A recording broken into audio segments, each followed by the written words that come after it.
Hallelujah, प्रभु की नाम की धन्य हो। नाहूम का किताब से हम लोग अभी देख रहे हैं।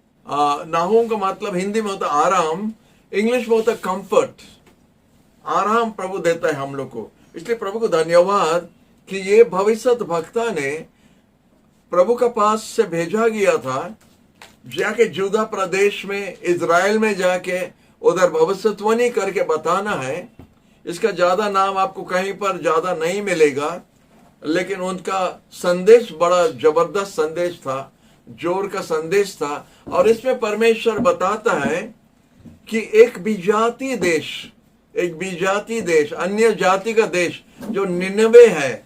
आप लोग निनवा के बारे में पहला सुना था। 2 किताब आगे आपको जोना का बारे में, जोना का किताब से आपको बताया था। और आप लोग सबको, बच्चों लोग ज्यादा जानते हो स्टोरी, जोना कैसा समुद्र में फेंका गया और एक मछली का पेट के अंदर में वो चले गया। और निनवे का में जाके जब उधर उनको बताया था कि परमेश्वर बेचार भेजने के लिए जा रहा आपका देश पर, इसलिए सुधर जाओ, अनुताप करो। तो उधर बहुत बड़ा एक काम हुआ था। हम लोग स्टोरी में देखते हैं कि जोना संगे संग नहीं गया था, वो थोड़ा अबाध्य था। एक जगह, एक रास्ता जाने के लिए जब परमेश्वर बताया, वो दूसरा जगह चले गया, भाग रहा था, परमेश्वर से भाग रहा था। लेकिन जो जहाज में जा रहा था, पानी जहाज में, उधर बड़ा जोर से तूफान हुआ। और तूफान हुआ करके वो कहानी में हम पूरा नहीं जाने चाहता है, लेकिन काट दे रहा है। इसलिए उनको फेंका गया था समुद्र में। जब उसको समुद्र में फेंक दिया था, परमेश्वर ने एक बड़ा मछलिया को बताया कि उनको अपना पेट में लेके निकल के रखना है। और जोना को 3 दिन और 3 रात वो मछली का पेट में रखा था। और परमेश्वर ने मछलियों से आदेश दिया, जाके सूखा जमीन में उसको जाके निकाल देना। और उसको उल्टी करके निकाल दिया। और निनवे को जाने के लिए फिर भी परमेश्वर आके यूहन्ना से कहा, बोला उठो और निनवे को जाके बताओ। 40 दिन समय दिया जा रहा है। वो 40 दिन के अंदर में अगर वो लोग पश्चाताप नहीं किया तो परमेश्वर निनवे देश को पूरा विनाश कर देगा। कितना जन जानता है, इतिहास में निनवे होता है आसीरिया राज का राजधानी। आसीरिया राज का राजधानी होता है निनवे। और आसीरिया उस समय में सबसे शक्तिशाली देश था, नंबर 1 पावर था उस समय में। और वो नंबर 1 पावर होने के समय में इज़राइल पर आक्रमण किया और इज़राइल पर विजय करके इज़राइली लोग को सबको लेके बंधन में ले लिया। हम लोग जानता कि इज़राइल का देश 2 भाग हो गया था, उत्तर और दक्षिण। उत्तर होता है इज़राइल और दक्षिण होता है जुदा प्रदेश। तो जुदा प्रदेश को वो लोग विजय नहीं कर सका, लेकिन उत्तर इज़राइल पर वो विजय करके इज़राइल का राजा का साथ में पूरा लेके उनको बंधन में चले गया था। उसके बाद में हम लोग देखते हैं वो आसीरिया का राजा जुदा प्रदेश को आक्रमण करने के लिए जब आया था, परमेश्वर एक बहुत बड़ा काम उस समय में किया था। उसके बारे में हम आपको थोड़ा बताएगा, लेकिन हम वापस आने चाहता है। परमेश्वर अपना वचन में बताता है लूका का 12 और 48 में, लूका 12:48 में परमेश्वर ने, यीशु ने बताता है, जिसको ज्यादा दिया है परमेश्वर ज्यादा हिसाब मांगेगा। अगर प्रभु आपको ज्यादा आशीष दिया है, सब चीज आपके पास में है, आपका कोई चीज का कमी नहीं है, मतलब परमेश्वर आपको ज्यादा दे रहे हैं। और जब परमेश्वर आपको ज्यादा देता है, वो आपसे ज्यादा मांगेगा, हिसाब ज्यादा लेगा आपसे। जिसको कम दिया है कम हिसाब, जिसको ज्यादा दिया ज्यादा हिसाब होगा। तो जब अगर आपका कोई चीज का कमी है, चिंता मत करो, उसके लिए चिंता मत करो। हम लोग को प्रभु कैसा भी चलाएगा, लेकिन हमारा हिसाब भी कमती होगा। तो इधर देखता, निनवे देश को परमेश्वर ने बहुत दिया है, बहुत दिया, मतलब जिंदा परमेश्वर को जानने के लिए परमेश्वर उसको मौका दिया। निनवे एक अन्य जाति, विजाति देश, आसीरिया देश, आसीरिया का जो राजधानी निनवे जो है, उसको परमेश्वर ने मौका दिया पहचानने के लिए कि जीवित परमेश्वर कौन है। तो इसीलिए हम आपको बताता है कि जब निनवे को परमेश्वर ने जोना को भेजा, तो जोना जाके उधर जब बताया तो लिखा है कि राजा से लेके जानवर तक सबका उपास प्रार्थना करके घुटना टेक के परमेश्वर को बुलाने लगा। लिखा है वो लोग अपना अच्छा कपड़ा, राजा अपना कपड़ा निकाल के उसका मुकुट को हटा के वो पूरा नीचे बैठ के जमीन पर बैठ के अनुताप करके परमेश्वर को बुला रहा था। उस तरह अनुताप किया और लिखा है कि निनवे प्रदेश में इतना बड़ा एक उद्दीपन, रिवाइवल हुआ। राजा से लेके जानवर तक उपास किया। ऐसा कोई देश में आपको सुनने के लिए नहीं मिला और मिलेगा भी नहीं, क्योंकि ऐसा कभी हुआ नहीं। लेकिन निनवे में ऐसा ही हुआ था कि राजा भी उतर गया और अनुताप किया। और लिखा है परमेश्वर उन पर दया किया और 1,20,000 व्यक्ति लोग को देश में था, वो नगर में था, और परमेश्वर वो पूरा नगर को बचा दिया। लिखा है कि नंबर 1 रिवाइवल उस समय में हुआ था। इतिहास में हम लोग देखते हैं कि मंडली का इतिहास में कभी भी ऐसा रिवाइवल हुआ नहीं। हालेलुया। तो इसीलिए निनवे को परमेश्वर ने बहुत बड़ा आशीष दिया। जीवित परमेश्वर दयालु है करके जानने के लिए, जीवित परमेश्वर का हाथ में जीवन और मरण है। जीवित परमेश्वर किसी को उठाता और किसी को नीचे उतारता है, ये सब वो लोग जान सका जब वो लोग परमेश्वर का हाथ का काम देखा। जब जोना आके जब बताया तो देखता है उनका नाश नहीं हुआ, उनका देश पूरा परमेश्वर ने माफ कर दिया, उनको बचा दिया। तो वो बात क्या हुआ, वो लोग फिर से जब सब कुछ ठीक हो जाता है फिर अपना पुराना धंधा में वापस चले गया, पुराना पाप में फिर वापस चले जाता है, पुराना माने बुरा काम में फिर वापस चल जाता है। जब हम अपना बुरा काम में वापस जाता है, परमेश्वर सहन नहीं सकता है। वो चाहता है कि हम सुधर के उनका साथ ठीक से चलना है। तो निनवे प्रदेश जब वापस चले गया तो 100 साल का बाद में परमेश्वर फिर से नाहूम द्वारा बताया कि अभी तुम्हारे लिए कोई रास्ता बचने के लिए नहीं है, और बचने का कोई रास्ता नहीं, अभी निनवे तुम पूरा विनाश हो जाएगा। नाहूम का किताब यही भविष्यवाणी बताता है कि निनवे के लिए और दूसरा चांस नहीं है और दूसरा मौका नहीं है। परमेश्वर 100 साल आगे जोना भविष्य वक्ता द्वारा उनको माफ कर दिया था, लेकिन अभी परमेश्वर बोलता है और तुम्हारे लिए समय नहीं है। और उसी समय हम लोग देखता है कि सारगोन बोल के जो राजा था उस समय में, आसरिया का, जूदा प्रदेश का विरोध में आया था। और जूदा प्रदेश का विरोध में जब आया था तो उस समय में हिजकिय्याह राजा जूदा प्रदेश का राजा था। उस समय में आइसाया भविष्य वक्ता भी था। हम लोग उस किताब में पढ़ सकते हैं, हम आपको बता सकते हैं। दूसरा राजा का 18 और 19 पद में, दूसरा इतिहास का 32 पद अध्याय में आप देख सकते हैं 9 से 21 तक। जिसाया भविष्य वक्ता का 36 अध्याय आप देख सकते हैं। ये सब जगह में लिखा है कि कैसा असीरिया राज कैसा जूदा प्रदेश का विरोध में आया जब हिजकिय्याह राजा था।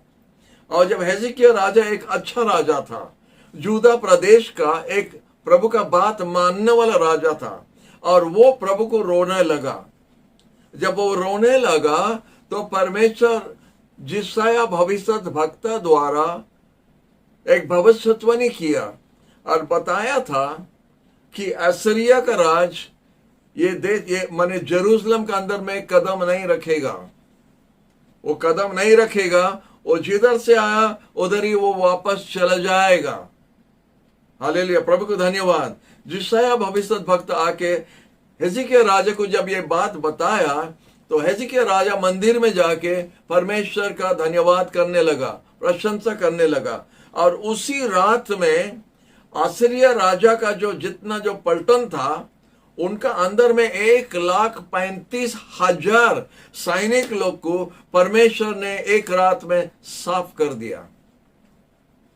उसको आप पढ़ सकता है, दूसरा इतिहास का 32 में है और दूसरा राजा का 18 में लिखा है कि उसी तरह परमेश्वर एक ही रात में 1,35,000 सैनिक लोग को, देखो हेजिकिया राजा एक बार भी तलवार नहीं चलाया, लेकिन परमेश्वर का स्वर्गीय दूत आके उनको सब साफ कर दिया। और जब राजा जब उसका कमांडर जो उठा सुबह और देखा इतना जन मर गया है, वो फिर अपना देश वापस चले गया। अपना देश वापस चले गया। जब अपना देश वापस चले गया, उधर लिखा है जब वो अपना महल में गया था, उनका दोनों बेटा लोग उनको मार डाला। वो भी हुआ था, उनको मार डाला और उधर ही उनका राज खत्म हो गया। लेकिन आसीरिया राज बड़ा बलवान राज था, उस समय का वर्ल्ड पावर था। निनवे उनका कैपिटल था, उनका राजधानी था। और उसका राजधानी जो था, टाइग्रिस रिवर जो है, टाइग्रिस एक नदी है, उस जगह में टाइग्रिस रिवर है और एक तो बड़ा नाइल एक बड़ा रिवर है, नदी है। तो टाइग्रिस एक बहुत बड़ा नदी है। और मिडिल ईस्ट में, अरब देश में आप देखिएगा, वही दो नदी के लिए उनका थोड़ा मने बच जाता है, उनका जान बच जाता है। वो दो नदी के लिए बड़ा बड़ा नदी है और परमेश्वर ने वो दो नदी वो देश में दिया करके उनका कुछ ना कुछ बच जाता है। हालेलुया। तो टाइग्रिस नदी का पास में निनवे देश था और लिखा है, इतिहास में लिखा है कि निनवा देश ने ऐसे पहाड़ी एरिया में था, जैसा अभी हम लोग अफगानिस्तान में बड़ा बड़ा सुपर पावर जाके उधर वो लोग टिकने नहीं सकता है। पहाड़ी पहाड़ी पहाड़ी पहाड़ी जगह में उधर युद्ध करना बड़ा मुश्किल हो जाता है और इसलिए बड़ा बड़ा पावर भी ज्यादा दिन टिकता नहीं, उधर से वापस आ जाता है। उसी तरह निनवे भी ऐसा ही जगह में था, बड़ा पहाड़ी जगह में था। और निनवे चारों तरफ पहाड़ से जब घेरा हुआ है, लिखा है उनका बहुत बड़ा चौड़ा दीवार बनाया, बहुत चौड़ा दीवार बनाया। और वो चौड़ा दीवार उसका सुरक्षा के लिए। और निनवे अंदर में था और निनवे ऐसे नगर था, अगर कोई शत्रु का देश आके वो निनवे को, अगर वो शहर को घेर देगा, उनको 20 साल तक खाना और पीना और पानी के लिए उधर इंतजाम था। ऐसा कोई नगर का ऐसा नहीं था। 2 साल 3 साल के अंदर में सरेंडर हो जाता है, क्योंकि खाना खत्म, पानी खत्म, सब खत्म होता है, एक दूसरे को खाना शुरू कर देता है, उसके बाद सरेंडर हो जाता है। लेकिन निनवे ऐसे ही बना हुआ देश था, ऐसे ही नगर था जो 20 साल तक टिक सकता है, ऐसा इतिहास में लिखा है। 20 इयर्स वो घेर के आप रखेगा, आपका एक वंश चला जाएगा, वो लोग तब भी फिर भी आए। तो इसीलिए वो लोग सोचा था कि हम लोग को कोई भी कुछ नहीं कर सकता, हम लोग को कोई हराने नहीं सकता है, हम लोग ऐसे ही जगह में हैं जिधर कुछ नहीं होगा। लेकिन नाहूम क्या इधर लिखा है, लिखा है एक बाढ़ आएगा, एक बाढ़ आके निनवे का दीवार को तोड़ देगा। भविष्यवाणी किया और उसके बाद बोला कि बेबीलोन राजा आके निनवे पर आक्रमण करके उसको पूरा विनाश कर देगा। इतना तक भविष्यवाणी हुआ। उसके बाद क्या बताया था, बोला निनवे एक नगर जो है, जो पूरा लोग उनको भूल जाएगा एक देश था करके। ऐसे नामी देश, इतना ऊंचा देश, इतना धनवान देश है, इतना बड़ा पावर, वर्ल्ड पावर जो था, उनको जब पूरा नाश कर देगा बेबीलोन राजा, तो उनका चिंतक नहीं रहेगा अनेक साल के लिए। जैसा खो गया है, सब कोई जैसा भूल गया है, और उसी तरह घटा है। हम सब इधर सब नंबर सब लिख के रखा है, आपको बता सकता है, तो थोड़ा थोड़ा बताने के लिए कोशिश कर रहा है। लेकिन नाहूम का किताब जरूर पढ़ना है। अगर आप पढ़ने से ये सब खबर हो सकता है आपको नहीं मिलेगा, लेकिन हम आपको बताता है। लेकिन वो भविष्यवाणी कैसे कर रहा है निनवे का विरोध में, वो आप देख सकता है। और हम आपको जो बोल रहे हैं कैसा पूरा हुआ, उसी तरह हुआ। तो हम लोग देखते हैं इतना सुरक्षित शहर, इतना बड़ा दीवार, इतना चौड़ा दीवार, लिखा बहुत चौड़ा दीवार भी था। लेकिन टाइग्रिस रिवर जो है, ये टाइग्रिस जो नदी है, वो जब बाढ़ हुआ, वो बाढ़ आके दीवार को तोड़ दिया। एक तरफ का दीवार को जब तोड़ दिया, उधर ही से बाबुलोन का सैनिक लोग प्रवेश करके निनवे को विनाश कर दिया। हालेलुया। प्रभु जैसा बताया, नाहूम द्वारा जैसा परमेश्वर बताया, ऐसे ही हुआ। वो तो बाढ़ आएगा, बाढ़ तोड़ देगा, शत्रु आके विनाश कर देगा, उसका चिन्ह तक नहीं रहेगा बोलता है, उसको पूरा हटा देगा, उसका नक्शा जैसा हटा देगा, माने वर्ल्ड मैप से। उसी तरह बात कर रहा है उधर, और उसी तरह हुआ था। लिखा है, नाहूम ऐसे बता रहा है, नाहूम का 1 अध्याय का 8 पद में वही बात बोलता है। बोलता है एक बाढ़ आएगा और उसका जागों को पूरा अंत कर देगा, और अंधकार आके उनका शत्रु लोग को प्रवेश होने के लिए देगा। 8 पद में कितना साफ से लिखा है, बाढ़ आएगा। और ये नदी उसी तरह हुआ। नदी का बाढ़ जब उठा तो दीवार टूट गया। जब दीवार टूट गया तो शत्रु प्रवेश हुआ, बेबीलोन का राजा प्रवेश होके पूरा सब कुछ तोड़ दिया। और लिखा है इधर में कि कितना साल तक उसका कुछ चिन्ह नहीं रहेगा, उनको कुछ याद नहीं रहेगा। उसी तरह लिखा है, यू विल बी हिडन करके लिखा है। 3 का 11 पद में लिखा है, नाहूम का 3 का 11 में लिखा है, तुम छुपा हुआ रहेगा बोलता है। You will also be drunk, you will be hidden, you will also seek refuge from the enemy, you will be hidden, तो छुपा जाएगा। वो निनवे जो जगह में था, लोग भूल जाएगा उधर एक नगर था, माने इतना बड़ा काम हुआ। और लिखा है कि 612 BC, 612 BC से लेके 1842 AD तक कितना साल हो गया, 2000 साल। 2000 साल निनवे का जो जगह है, जिधर उसका शहर था, वो पूरा छुपा हुआ था। लोग उसके बारे में पूरा भूल गया। इतिहास में कहीं पर आपको नहीं मिलेगा निनवे के बारे में, ये 2000 साल के इतिहास में। Praise the Lord. माने नाहूम ये भविष्यवाणी कर रहा है, और उसी तरह घटा करके हम आपको बताता, बाइबल में लिखा है। प्रभु को धन्यवाद कि प्रभु का वचन इतना एकदम पूरा इतना ठीक लिखा है, आप कभी भी कुछ भूल प्रभु के वचन से निकालने नहीं सकते है। वो जैसा बताया वो इससे ही होगा। नाहूम भविष्यद्वक्ता एक छोटा भविष्यद्वक्ता है, माने बाइबल के हिसाब से, लेकिन उनका द्वारा प्रभु इतना बड़ा बड़ा बात बोला था निनवे के बारे में, एक अन्य जाति का देश के बारे में। तो हम लोग देखते हैं विदेश के बारे में, नाहूम और जोना और हबक्कुक, ये 3 भविष्यद्वक्ता लोग, वो लोग अन्य देश के बारे में बताता है। अपना देश जुदा प्रदेश के बारे में वो लोग भविष्यवाणी नहीं किया। जोना में आपको स्टोरी मिलता है कैसा निनवे को आके वो प्रचार किया, निनवे बच गया। 100 साल के बाद में नाहूम फिर भविष्यवाणी कर रहा है और बोलता है परमेश्वर जिसको ज्यादा दिया उससे ज्यादा मांगेगा। इसलिए उसी से वही वचन से हम शुरू किया था और आपको बताया था कि परमेश्वर आपसे हिसाब लेगा। अगर आपको ज्यादा आशीष दिया, आपसे ज्यादा आपको ज्यादा हिसाब भी मांगेगा प्रभु। इसीलिए हम लोग सावधान से रहना, और प्रभु के पास में हम जितना अपना जीवन को समर्पण कर सकते इतना अच्छा है। हालेलुया। जब हम अपना जीवन को समर्पण करता है तो प्रभु हमको दया करता है, प्रभु हमको उठाता है।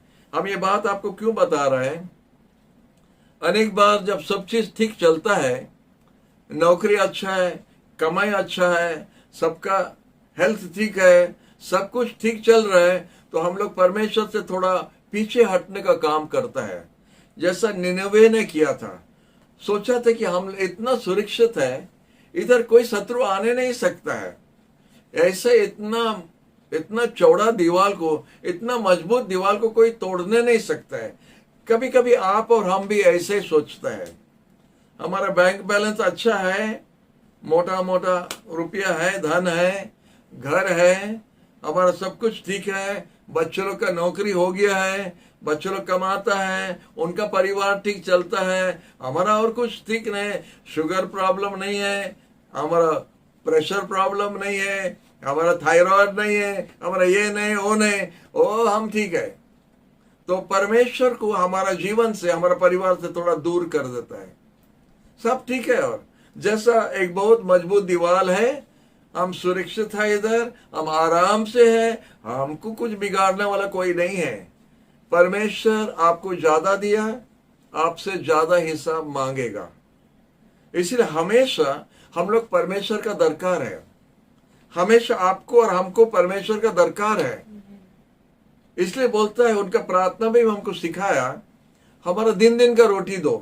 और धनी व्यक्ति को रोटी मांगने का क्या दरकार है, वो तो केक खा सकता है, रोटी क्यों मांगने के लिए बताया। परमेश्वर चाहता है उन पर हम भरोसा रखना है। अगर हम खाना भी खाया तो जब तक वो आशीष नहीं दिया, वो खाना हमारा मुंह में नहीं जाएगा। परमेश्वर खाने के लिए भी आशीष देता है, सोने के लिए भी नींद देता है। इसीलिए जिसको ज्यादा दिया, परमेश्वर ज्यादा मांगेगा। प्रभु जितना उन्नति आपका कर रहा है, परमेश्वर जितना आपको उठा रहा है, इतना उनका निकट होना है। परमेश्वर जब आपको कोई प्रकार का आशीष दिया, सोचिए आपका नौकरी का दरकार है, या सोचिए बच्चों लोग का परीक्षा हो रहा है, हम लोग जाके मांगता, प्रार्थना करता है, हमारा नंबर हो जाता है, प्रार्थना करता है, और अनेक बार उपवास भी करता है, क्योंकि एक काम सामने में है। उपवास करने के बाद परमेश्वर दयालु है, प्रार्थना सुन के काम कर देता है। जब प्रभु हमारा काम करता है, उसका मतलब होता है परमेश्वर या प्रभु यीशु हमको उनका निकट खींचने चाहता है। हमारा प्रेम उनके लिए बढ़ना चाहिए, हमारा समय उनके लिए बढ़ना चाहिए। लेकिन अनेक बार नौकरी पाने का टाइम नहीं होता है। ये बहाना है या ये सच है, आप ही जानता है, हम जानता है। हमारा जब पहला कैसा था हालत और अभी हालत कैसा है, हम उस देखना चाहिए। परमेश्वर अगर हमको आशीष दे रहा है, उनका तरफ खींचता है हमको, और पास में खींचता है। वो हमको प्रेम और भी करने चाहता है, उनका पास और भी है हमको देने के लिए। लेकिन हम क्या करता है, आशीष पाने के बाद में हम थोड़ा 2 कदम पीछे आ जाता है, तकलीफ आने से 2 कदम आगे जाता है। जब सब समाधान होता है तो 2 कदम फिर वापस आता है पीछे। परमेश्वर ये नहीं चाहता है, हम आगे बढ़ते जाना है। परमेश्वर हमको आशीष देता रहेगा अगर हम आगे बढ़ते जाएगा। हम जितना उनका पास होगा, इतना हमारा आशीष ज्यादा होगा। उनका परिचय हम पाएगा, उनका साथ में हमारा क्या संपर्क बढ़ेगा। जितना हम उसका पास होगा, इतना हमारा संपर्क बढ़ेगा।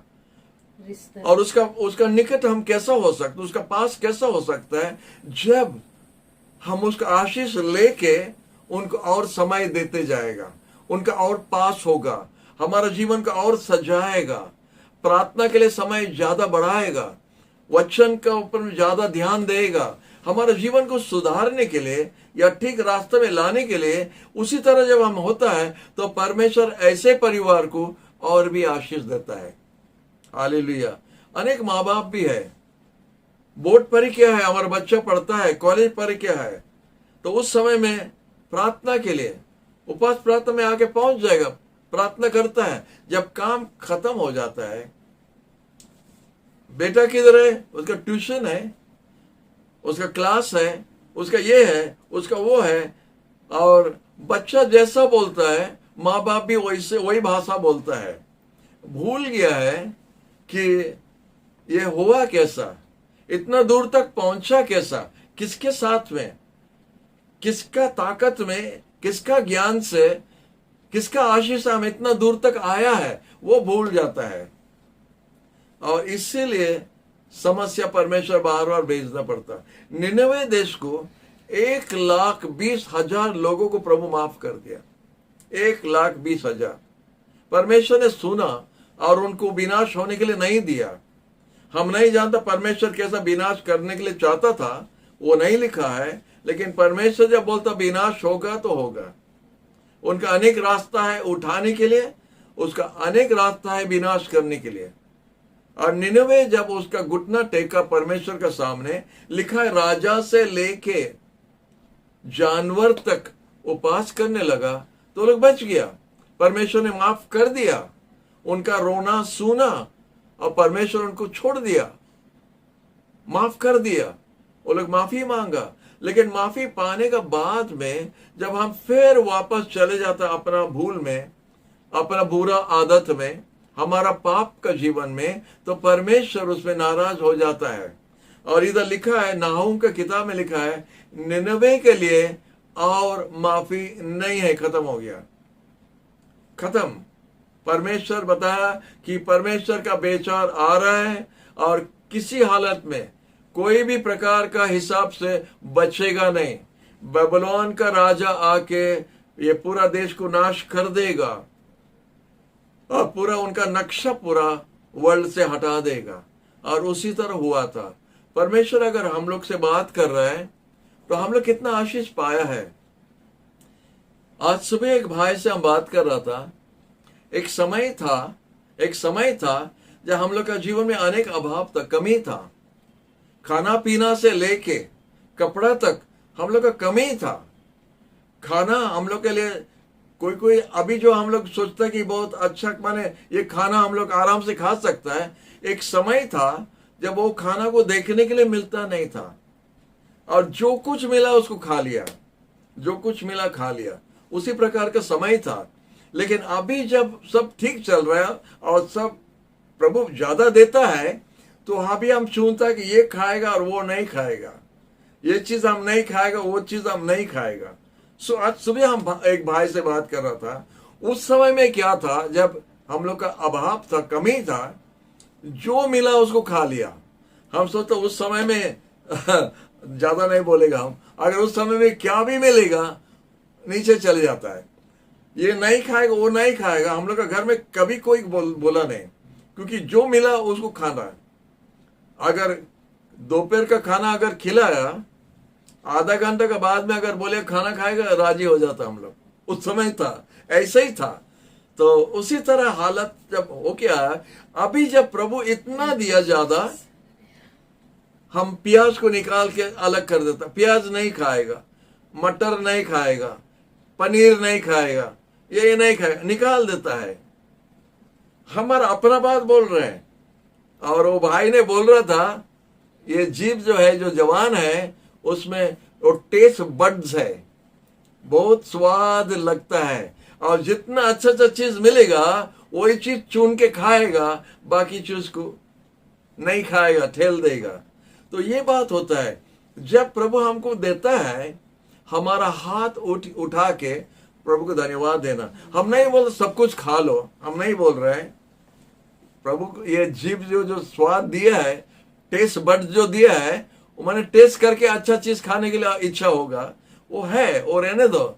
लेकिन साथ साथ में भूलना नहीं कि एक समय था जब ये चीज भी हमको मिलता नहीं था खाने के लिए। तो इसीलिए प्रभु को धन्यवाद दे के जो कुछ प्रभु देता है उसको खा लो और प्रभु को धन्यवाद दो। प्रभु दे रहे हैं, और ये प्रभु जो अभी देने का समय, हम प्रभु का निकट होना चाहिए। जब हम प्रभु का निकट होगा, वो और आशीष हमको देने के लिए है। बोला, हम तुम्हारा दिनों में एक काम करेंगे जो आप देखने से विश्वास नहीं कर सकेगा। ऐसा आश्चर्य काम हम करने के लिए जा रहे हैं, आप देखने से आप विश्वास नहीं करेगा कि ये काम हमारा जीवन में हो रहा है क्या, हमारा समय में हो रहा है क्या, ऐसे सोचेगा। परमेश्वर कर रहा है, लेकिन अभी हम लोग का ढीलापन हो जाता है। हम लोग थोड़ा ढीला हो जाता है और बहाना करता है। पहला था करने के लिए आग्रह होता था, अभी नहीं करने के लिए बहाना खोजता है। पहला चर्च को जाने के लिए बहाना करता था, जाने के लिए बहाना करता था, अभी नहीं जाने के लिए बहाना कर रहा है। तो उस प्रकार का हालत में जब हम लोग पहुंच जाता है, तो परमेश्वर उसका हाथ, आशीष का हाथ हमसे हटा देता है। जब वो हटा देता है तो समस्या पहुंच जाता है। समस्या जब पहुंच जाता है, परमेश्वर चाहता है कि हमारा आंख उनका तरफ फिर से उठाना, भूलना नहीं कि हमारा जीवन में क्या था और कैसा हुआ। निनवे एक बहुत बड़ा उदाहरण है आपके लिए, हमारे लिए। निनवे एक बड़ा देश, शक्तिशाली देश, वर्ल्ड पावर, लेकिन एक साल के अंदर में परमेश्वर उसको पूरा हटा दिया, खत्म हो गया। तो परमेश्वर जब इसी तरह हम लोग से बात करता है, हमारे साथ भी बात कर रहा है, आपका साथ भी बात कर रहा है, तो परमेश्वर के पास हम आके हम अपना मन को ठीक करना चाहिए। परमेश्वर हमको अभी आशीष देना, अभी हम प्रभु के लिए क्या करेगा, हम प्रभु के लिए क्या करेगा। हमारा बीता हुआ दिन इतना आशीष का दिन नहीं सा था, लेकिन हमारा आत्मिक जीवन और अच्छा था। तो अभी क्यों कम जा रहा है? अगर कम जा रहा है तो ये ठीक माने चिन्ह नहीं है, एक ठीक इशारा नहीं है। हम जब कम जाता है तो ये ठीक इशारा नहीं दे रहा हम। तो इसीलिए हम अपना जीवन को सुधार के प्रभु का निकट होके उनका साथ चलना।